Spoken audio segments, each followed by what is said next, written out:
Marak kasus penculikan hingga kekerasan pada anak yang berujung kematian seperti yang menimpa Alvaro. Mirisnya, pelaku merupakan orang terdekat korban.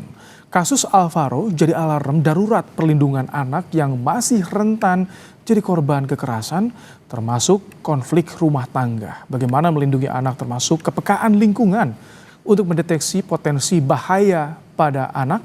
Kita bahas bersama dengan psikolog anak, remaja dan juga keluarga, Sani Budiantini. Selamat malam, Bu Sani. Selamat malam. Bu Sani, ini kenapa anak paling rentan menjadi korban kejahatan hingga bahkan pelampiasan emosi orang tua? Ini apa yang memicu hal ini terjadi? Celahnya di mana, Bu Sani?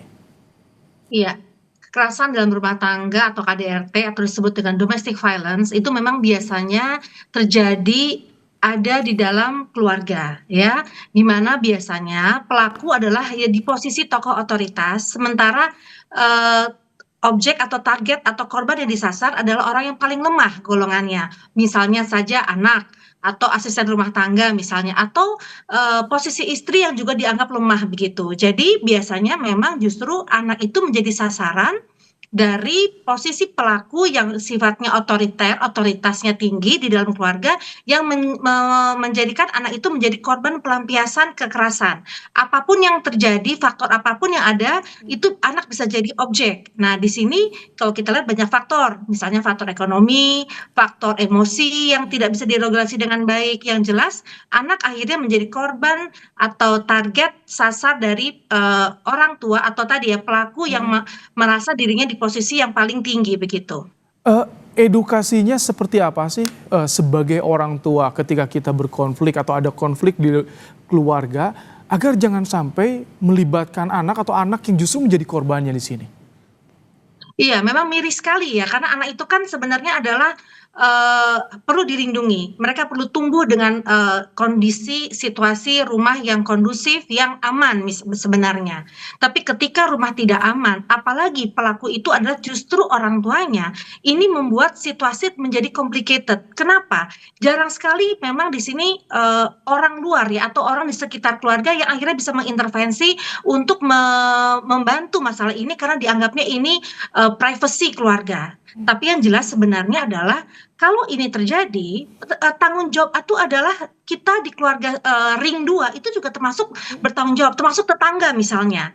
Tetangga yang melihat ada anak dipukulin, disakitin, itu wajib juga bisa melaporkan kepada petugas keamanan setempat begitu. Nah, di sini yang terkadang menurut saya kenapa akhirnya kasus ini menjadi sangat besar karena tidak ada bentuk pelaporan yang mungkin disosialisasikan gitu atau bentuk tadi rasa social responsibility yang kurang sehingga atau tadi mengatasnamakan privacy ya, oh saya nggak mau mencampuri, akhirnya anak yang mestinya dilindungi bahkan akhirnya tidak terlindungi lagi karena orang dewasa di sekitar tidak membantunya. Kalau misalkan tadi bordernya di privacy, ada limitnya nggak untuk lingkungan di ring kedua keluarga misalkan ayah, nenek, kakek?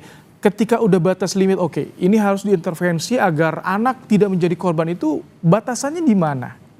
Ya, ini menarik sekali pertanyaannya, karena justru inilah yang selalu menjadi gray area ya.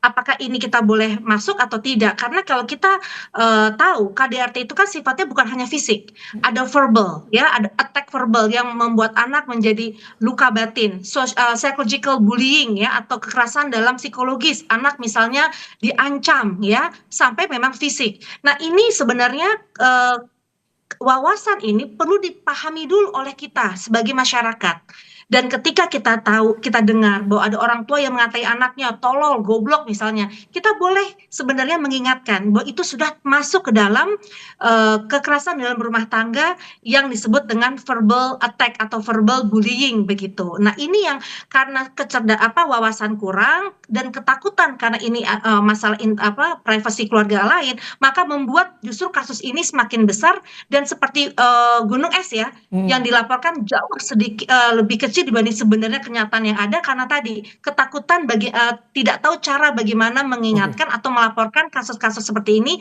ke dalam ranah yang lebih yang lebih kuat lagi seperti hukum begitu. Bu Sani, kalau regulasi atau aturan sikap dari pemerintah menghadapi banyak kekerasan yang menimpa anak berasal dari konflik keluarga atau ekonomi. Intervensi seperti apa yang bisa dilakukan oleh pemerintah agar ini bisa ditekan, bisa dikurangi? Ya sebenarnya pemerintah tuh kalau kemarin tadi aja saya ada, apa namanya, wawancara juga ya, ternyata pemerintah juga banyak sekali, melakukan, satu sistem ya untuk melindungi anak dan perempuan ya, ada Satgas segala macam. Tapi menurut saya sosialisasinya mungkin kurang sampai kepada lini, masyarakat atau keluarga terkecil. Kita nggak tahu, kita telepon ke siapa ya kalau ada kasus misalnya kekerasan dalam rumah tangga misalnya. Nah ini yang menjadi, masalah. Sebenarnya sistem sudah ada, satgas-satgas sudah dibentuk tapi tidak menyentuh kita di lini masyarakat. Baik. Apakah, pemerintah sekarang ini menunggu bola, menunggu laporan atau sebenarnya menjemput bola? Menurut saya yang paling efektif dengan adanya sistem yang sudah baik untuk perlindungan anak dan, wanita, mestinya kita menjemput bola, memberitahukan hal ini kepada masyarakat keluarga terkecil, sehingga kita tahu di puskesmas ada misalnya, kalau ada ini tolong adukan. Nah, ini yang menurut saya, sosialisasi yang efektif akan membuat, apa namanya, antisipasi ya, kasus-kasus Mhm. ini bisa Baik. saja akhirnya mengecil atau berkurang begitu. Baik, terima kasih Sani Budiantini, psikolog anak, remaja dan juga keluarga telah memberikan pandangan di program Kompas Malam hari ini.